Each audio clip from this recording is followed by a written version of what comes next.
when we recruit you, the destination is to go play at the highest level possible. Junior college level, it's the guys, in my opinion, are the hungriest. The only way really to get better at something is to get your ass kicked a little bit.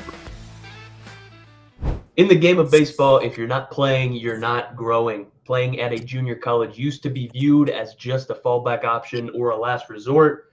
But with the rules and rosters of college baseball changing, JUCOs are now where most of the opportunities lie when it comes to development, when it comes to getting better, and when it comes to extending your career. Sitting the bench will not get you to the next level. Playing the game will. My guest today is an old teammate of mine and the current head coach for the Dallas College Richland Thunderducks, better known as the Richland Thunderducks, out in Dallas, Texas. And we're here to talk about some junior college baseball and how the landscape is changing. It's an honor to welcome Jimmy Brenneman to the show. Jimmy, Happy New Year, brother. How you doing? Good, man. Good to see Love you. that. Long time in the making here. That's right, dude. For my audience, everybody, my first year in summer ball, collegiate summer ball, I played for the Hamilton Joes after a piss poor freshman spring. Played in the Hamilton Joes, where I met Jimmy, and he kind of taught me how to run the bases a little bit, how to be a good defender in the outfield, man. Jimmy, I owe a lot to you, bro. I appreciate you, and it's an honor to have you back on here. Dude, I would love to talk about, junior college baseball, how the JUCO level is often overlooked, some common misconceptions, and then obviously the team and the success that you've been able to build out in Dallas, Texas, what that's like and what that's going on, dude. So like after back-to-back seasons at the helm for the Thunderducks, dude, you're entering the third year, and last year you had a World Series appearance, dude. What was that like, man? What can you attribute to that success, and what does this year look like? Yeah, no, it was a pretty cool experience. That was the first time, coaching or playing, making it to the national tournament, and it was pretty cool. We got to fly as a team. We're a junior college, so flying on a plane, you don't really ever think about that. Usually, it's long bus rides or even vans sometimes, but. Yeah, we had a good group of players. They wanted to win, and kept them energized and excited throughout the spring season, and had a good coaching staff to go along with that as well, and just kind of stayed the course with what we were doing, and we got hot at the end of the year, and ultimately, I think every team. That's what they're trying to do, trying to play their best baseball at the end of the year and stay healthy. Love that, man. You just hit on a little bit the way that you travel in junior college baseball is a little bit different. So we're talking about some long bus rides, maybe some van rides. You are alluding to how you travel at maybe the SEC level, maybe even the Division I level. So you had a unique experience. You played junior college baseball, and then you went on to play Division I baseball at Campbell. So what better to talk about like the varying levels of treatment or maybe even the intricacies of playing JUCO baseball than you, man. So this is huge. So in your experience going from JUCO to D1, like how do you personally use that to assist your players and how you go about coaching them and developing them, man? Are you grooming them pretty much, for the next level, dude? Like how do you go about that?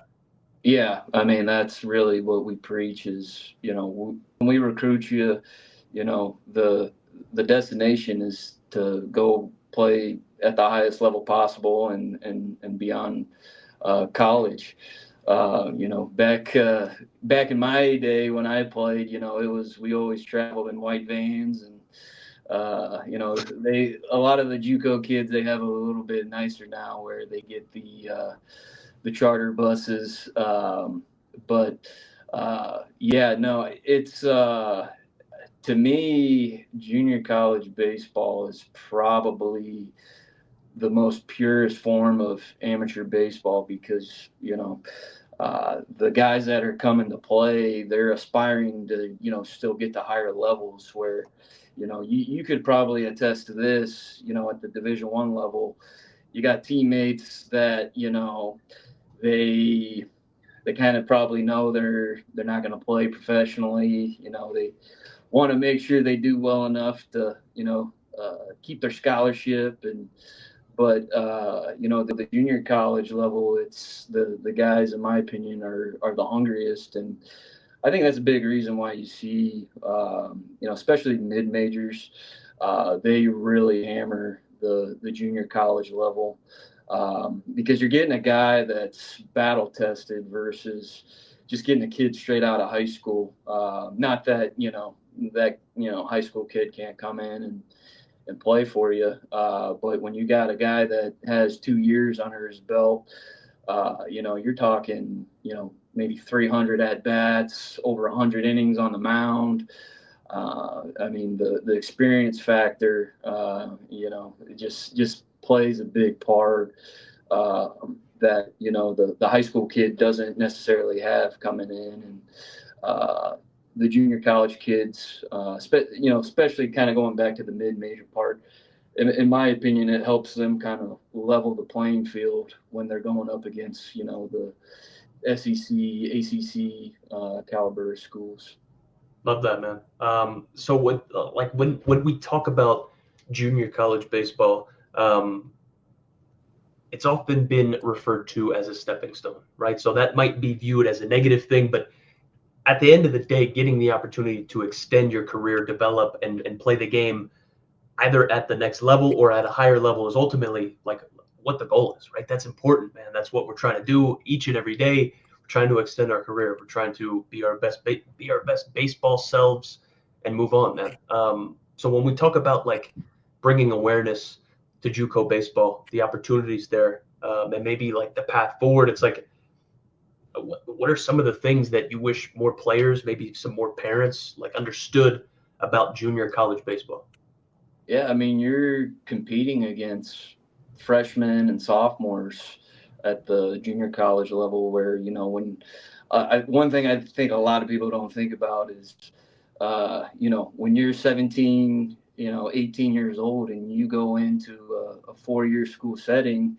I mean, with COVID and the portal, grad transfers. I mean, sometimes you're competing against 23, 24, even 25-year-olds that are still sticking with it, and the advantages that those guys hold, versus a kid that has next to no experience at the college level,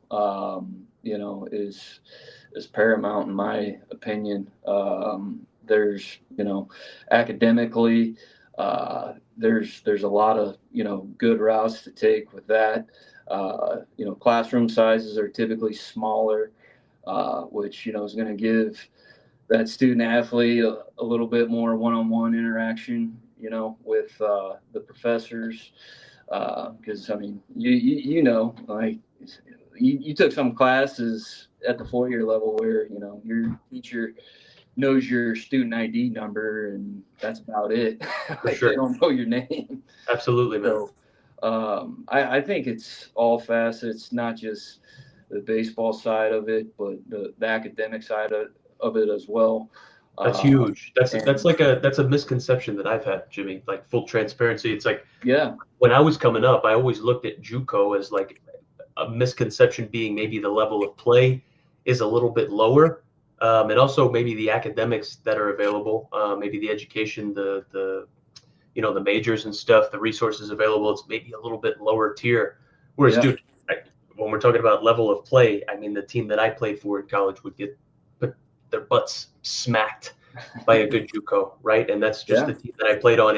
We weren't very good, and I'm not saying I necessarily got a mind blowing education, dude, but is that some of the stuff that you feel like those are some of the misconceptions that you deal with still today? A little bit. I don't think it's as much. I think when you look back, probably like 10 years ago or so, it was probably viewed as more as the guys that, messed up, or it's, not the smart kids. It's guys just that are, wanting to play baseball in college, and that's about it.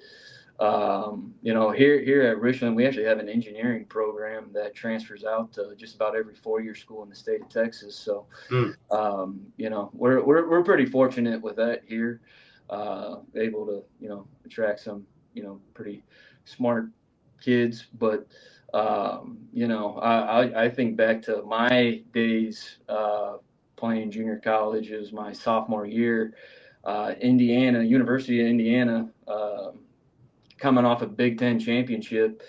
My junior college, we go to play them. Now, I will say this, one of our pitchers ended up making it to the big leagues, and one of our other ones got drafted. So it was, we You were guys were good. nasty.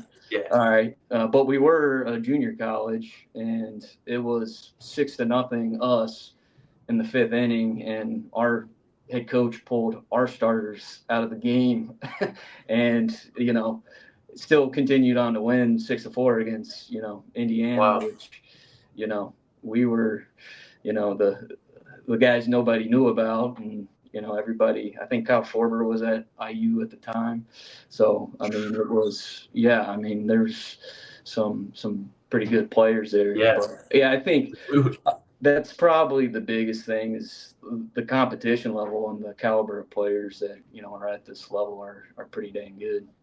Yeah. So developing in the game of baseball, the only way really to get better at something is to get your ass kicked a little bit, right? Yeah. Fail, find out maybe where your deficiencies are, what you're capable of, what the boundaries are, and just get better at it and build, man, and keep Yeah. grinding. So when we talk about roster sizes nowadays, how competitive these spots are, and how it's D1 or die, man, that's crazy, right? So a lot of high school players or younger players, they want that cool Instagram or Twitter picture that says they're committed. They want the cool Nike gear. They want the cool cleats, man. They want a custom glove.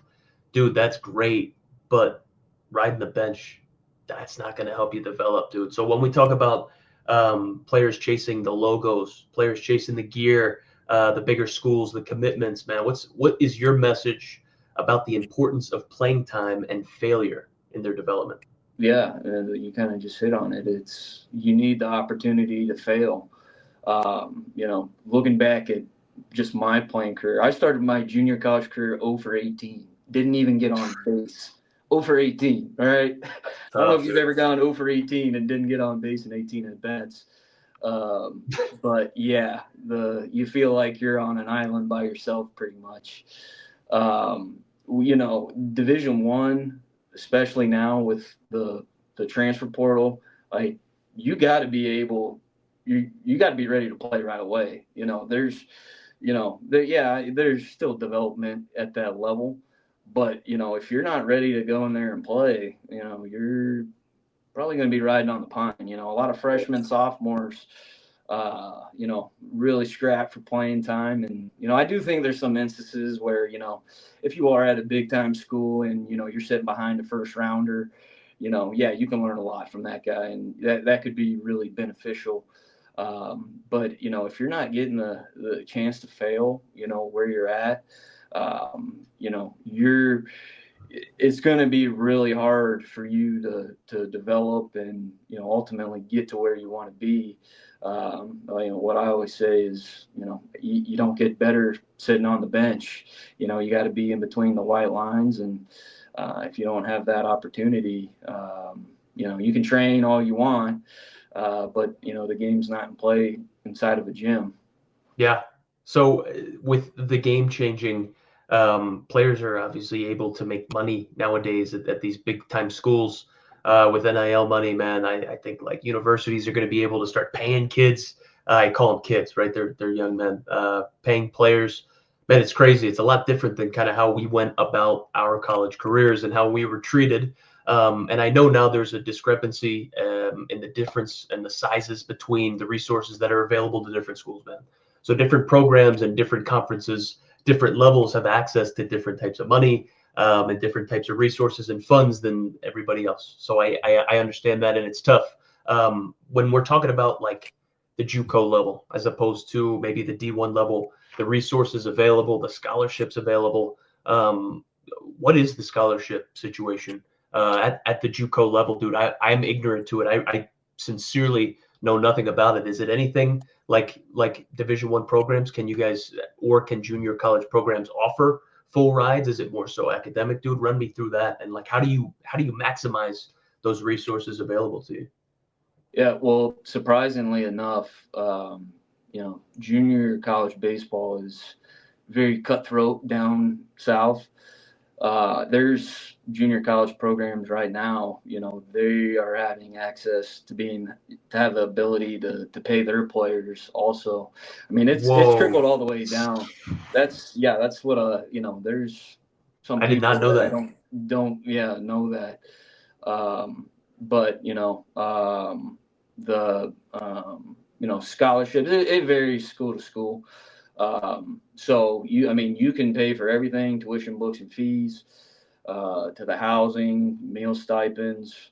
You can get everything paid for, just depending on what level you're at, or whatever your school's willing to offer out. It really just varies, school to school, just like it does at the Division I level. Like, I think the last time Davidson University or college over there in North Carolina, they made it to the NCAA tournament. The announcers, one of the things they kept pressing was, Davidson only operates on three full scholarships. Well, they could have 11.7, or whatever it was back then. So it really just comes down to the school's discretion on what they want to do. Gotcha. So when you reading up on your team a little bit, man, you guys had obviously made it to the World Series last year. The NJCAA, so the National Junior College Athletic Association World Series, man, D3, Yeah. right? So there are different levels in junior college baseball as well, man. Walk me through that because, like I said, I am ignorant to junior college baseball. Obviously, now, dude, I am becoming more aware to JUCO baseball because, like, you have to be now, man. You have to Yeah. be. So, like, these junior college spots are extremely competitive, and Yeah. a lot of players that should be playing Division I baseball are going to be killing for the opportunity to be playing at a competitive JUCO, dude. So like this is a huge opportunity for education, man. Yeah. So No, it's as far as, there's Division I, Division II, Division III. So Division I, they have the ability to offer whatever everything paid for. Division II is tuition, books, and fees can be covered, gotcha. and then Division III, we don't have scholarships. So still, one of the benefits is school is really cheap. So for Big. us, it's there's we have a lot of positives. So we're in the city of Dallas, so it's It's huge. pretty cool place to be. And school is still really cheap. So for us, for example, for tuition, books, and fees, a kid is going to pay less than $2,000 for a year for that. That's semesters. Where you go to Wagner, you might be Oh, paying 2,000 just for a credit hour. dude. um, Yeah. but You're not lying. yeah, You're not lying. one of the cool things, though, I think with junior college is you remain draft eligible when you're at the junior college level. So you're when you go NCAA, you have to wait till that third year. You're 21, where you can be 19, 20-year old and get popped. Last year when we were up in the World Series, uh, there was an arm. He was actually the second pitcher taken in the draft last year. He was at Northern Essex College. I want to say they were in Boston. Okay. And I mean, we were watching in the crowd when the kid was throwing. There's probably 15, 16 pro teams there watching him. But he was the second overall junior college kid drafted. He he went 7 innings deep and didn't throw a fastball under 90. Sat 94, 96 with a hammer for about 3 innings. But I want to say Tampa Bay ended up taking him. Sorry, I'm drawing a blank on his name right now. But it was just like, this is junior college baseball. Like, to just kind of elaborate on what you were saying, where like people look down on it. It's like, yeah, that's the caliber of players that you have floating around at this level. So it's big. Yeah, for sure, dude. If you're good enough, doesn't matter where you play, bro. You know that, right? Yeah, and it doesn't matter where you play. Yeah, like, and it's Ian Miller. Did you ever get recruited by an SEC school? Hell no. So Ian Miller was not good enough to play in the SEC, but he was good enough to play in the big leagues. Joe Burrow. I'm from Cincinnati, so I'm a big Bengal backer. Joe Burrow wasn't good enough to get a walk-on spot at University of Nebraska, right? But he's good enough to win a national championship at LSU and lead the league in touchdown passes in the NFL this year. So I love it. It's just because it doesn't work out at one place, and then that's why parents, kids, they really gotta have a good idea of where they fit in and what's gonna put them in the best situation to get to where they want to be. Big time, man. So when we talk about the rules changing a little bit, you had mentioned you can remain draft eligible. So if you go to JUCO for 1 year and you transfer out, you can be draft eligible after your first year at a 4-year? No. So it all depends. So basically, you get lumped into 2 categories when you come out of high school and you go to junior college. You're either a qualifier or you're a non-qualifier. Basically, comes down to how you did in your core classes in high school, for your math, science, English. If you had a 2.5 or higher, then you would be a qualifier, meaning you don't have to graduate junior college with an associate's degree to move on. So basically, you tear it up your first year in junior college. If a Division I school wants to sign you, they can sign you. Where maybe if it's a kid that didn't fit that GPA requirement, then he would have to go junior college for 2 years and then transfer out. But you can't go junior college D1 and then be draft eligible unless you're at least 21. Okay. Yeah. No, that makes sense. So with the landscape and changing rules, there was something that came out that said you do 2 years in a junior college and it doesn't affect your eligibility with those 4 years at a D1, D2, D3 school, right? So you can play 2 years at JUCO and then go play 4 years somewhere else, which is huge. So in your opinion, is this going to make JUCO baseball kind of sexier moving forward? Is it going to make it more, in higher demand and make a little bit more respect happen around its name, dude? How do you see this playing out? Yeah, I would just say over the past 2 or 3 years, I've probably had the most Division I transfers coming in our program. We've had guys Texas Tech, Tarleton State. Just a lot of schools here in Texas. Love it. But so the situation you're talking about, that was a special case by case. The NJCA, there's still not a lot of clarity as far as that's going to be the route ruling for every moving guy. forward. Yeah, It's not going to be like the governing law. Wait, so this was just a case specific thing where it was like, hey, you can get those 2 years, and so that's not going to be offered to everybody. Yeah, I want to say it was the quarterback at Southern California. Okay, I knew it was a football player. I never really read into his entire situation. When it first came out, everyone was like, oh, you can play, 2 years JUCO, 4 years D1 now.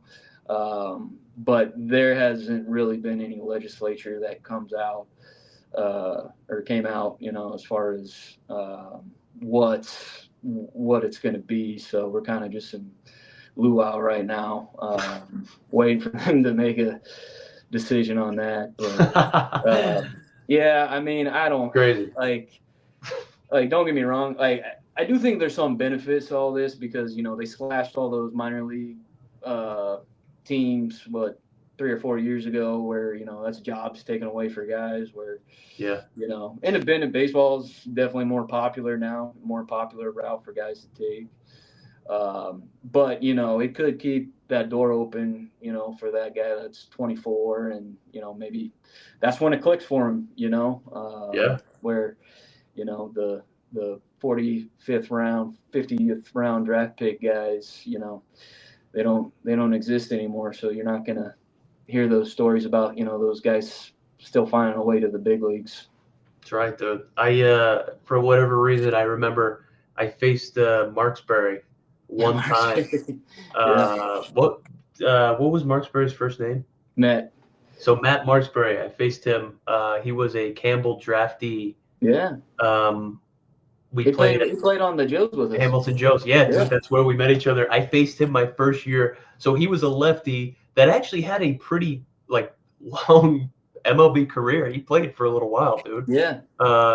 And I faced him one time. I had one AB against him my Yeah. whole entire life, and it was my first year in the draft. We just had gotten drafted. We're playing in Pulaski, Virginia, and he fucking hit me in the back. I'll never forget it, dude. Flame throwing lefty. He hit me in the back with a changeup. Yeah. Left on left changeup. He probably stared you down after he did it too. He's terrified, brother. This dude's terrified. I hope he's doing well. Is he a cop?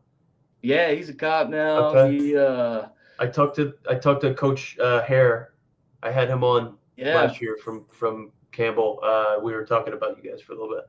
Yeah, he's Coach Hare's at Ohio State now, and that's right. Yeah, no, Marksberry. He actually he had a brain aneurysm, and it kind of derailed his playing career. Yeah, he kind of it was tough, but yeah, no, he's fine and healthy now, but that's that kind of just goes back to the whole part of having an education. Like there's a lot of just because you make it to the big leagues doesn't mean you're going to be raking in the millions and millions of dollars.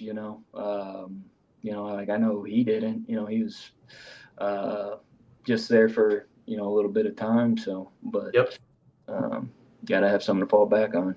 That's right, brother. Crazy how that works. Again, we are here with Jimmy Brenneman, the head coach of the Richland Thunderducks.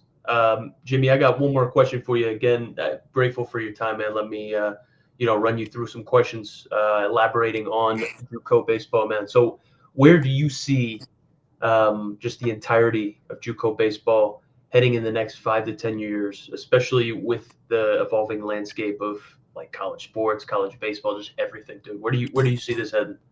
Yeah, I mean, I think junior college baseball is just going to continue to grow. Just kind of speaking for, our school, but it's kind of across the board. Facilities are getting better. I think LSU Eunice over there in Louisiana, they just spent like $30 million on a brand new stadium. That's a junior college. I saw that coach walking around the ABCA. I think, pretty sure I did. I didn't say hey to him. I should have. Yeah, no, they do a really good job over there. And, yeah, I heard they're nasty. It's the caliber of play, and just pretty much ever since COVID happened, I think the caliber of play has just gotten better and better. And I think with the transfer rules, it's probably going to stay that way. And like I said, I think up north it's kind of catching on more and becoming more prevalent. And we played Gloucester up in New Jersey in the World Series last year, and really good program, good coach, Coach Valley. We were in a rain delay, so I actually got to talk to him for a little bit, and he's just about how every guy is that's had a lot of success over an extended period of time. Just a real good guy. And, love that. A lot of respect for him and what they do over there. But yeah, I think junior college has always been very popular route to go in the South. I think it's a lot of the Midwest, Northeast, where it's kind of taken a little bit to latch on. Love it.